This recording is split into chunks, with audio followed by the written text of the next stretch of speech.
De volta com a Acontece Regional 742 e a lei do cadastro positivo, chamado Cadastro do Bom Pagador, foi regulamentada, só que entra em vigor em janeiro do ano que vem. O consumidor que tiver interesse já pode autorizar o envio das informações às empresas de proteção ao crédito como a SPC, SCPC e Serasa. A gente chamou aqui no estúdio a advogada especialista em direito do consumidor, Virgínia Machado Pereira. Obrigada pela presença, bom dia. Bom dia, eu que agradeço a oportunidade. Como que vai funcionar esse cadastro do Bom Pagador? Enfim, uma boa ideia, né? Sim, para alguns uma boa ideia, para outros uma divulgação de informações sobre o consumidor que o comércio e os bancos ainda não tinham.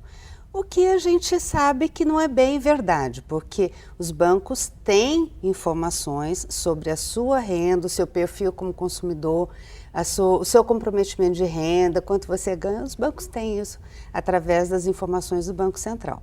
Então, esse cadastro de bons pagadores vem para albergar, para estar buscando aí um espaço para as pessoas que, de repente, não têm conta em banco, precisam dessas informações para adquirir empréstimos, financiamentos a juros menores, para provar que não é consumidor de risco. Então, no comércio, o estabelecimento passaria essas informações para essas empresas? Sim. Mas a partir do momento que o consumidor autorize isso, tá, Lilian?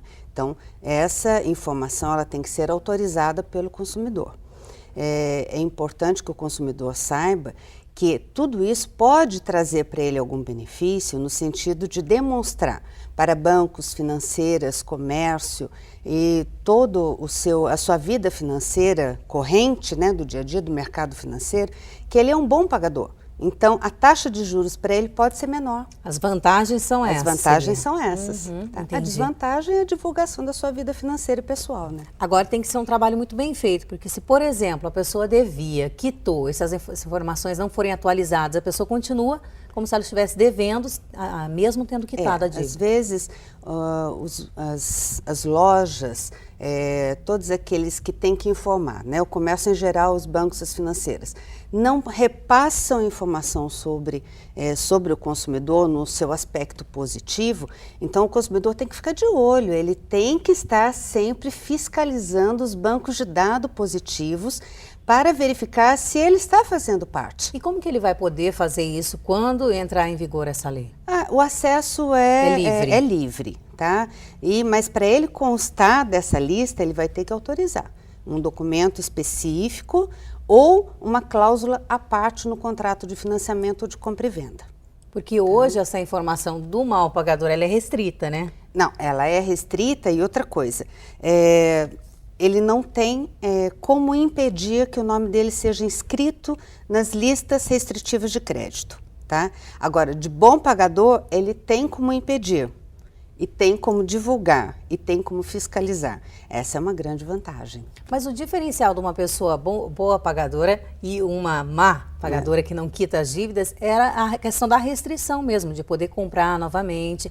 Hoje algumas empresas não exigem mais isso, mesmo com um nome sujo, vamos dizer, elas liberam crédito. Liberam, Lilian, mas é o que a gente fala, as pessoas que têm os nomes inscritos, eles são identificados no seu perfil como consumidor como um consumidor de risco.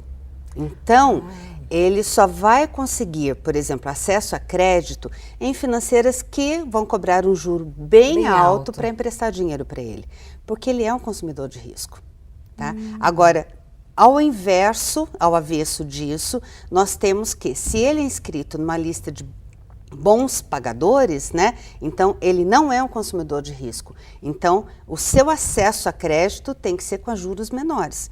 Então, isso, no geral, a gente entende que vai ser interessante porque os bancos ou as financeiras vão poder diminuir aquele spread, que é a taxa de juros entre o que capta e aquilo que empresta, aquilo que é o lucro, né, dos bancos e das financeiras, poderia diminuir. Agora, para isso realmente ser implantado, a gente vai ter que aguardar um pouco e verificar se realmente isso vai ser repassado em termos de benefício a juros menores para o consumidor. É o que a gente espera. Muito obrigada, viu, Virgínia, pelas informações. Agradeço muito. Bom dia para você. Bom dia.